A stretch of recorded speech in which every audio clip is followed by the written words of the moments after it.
Tre interventi pronti a cambiare il volto di Rossano Veneto. Sono quelli avviati dall'amministrazione guidata da Morena Martini, ad iniziare dal nuovo centro sanitario ricavato a Villa Aldina. I lavori sono già partiti, il primo stralcio è finito, infatti i prelievi si effettuano già nei nuovi locali. Adesso con il secondo stralcio faremo gli ambulatori per i medici della medicina di gruppo.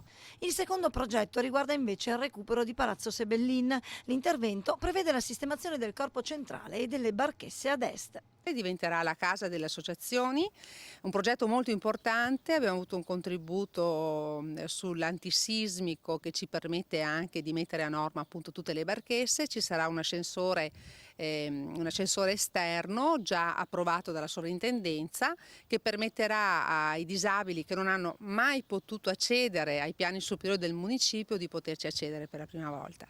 I due progetti verranno presentati alla cittadinanza il prossimo venerdì 17 marzo alle 20:30 in sala consigliare, e nell'occasione il sindaco Martini illustrerà anche la nuova Piazza Duomo.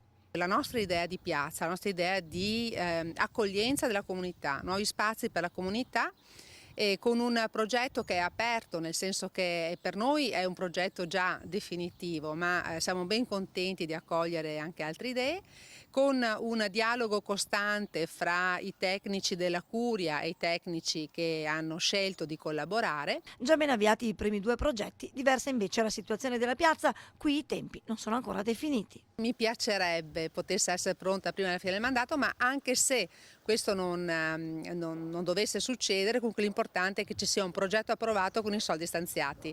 Da quel momento là in poi è tutto in discesa.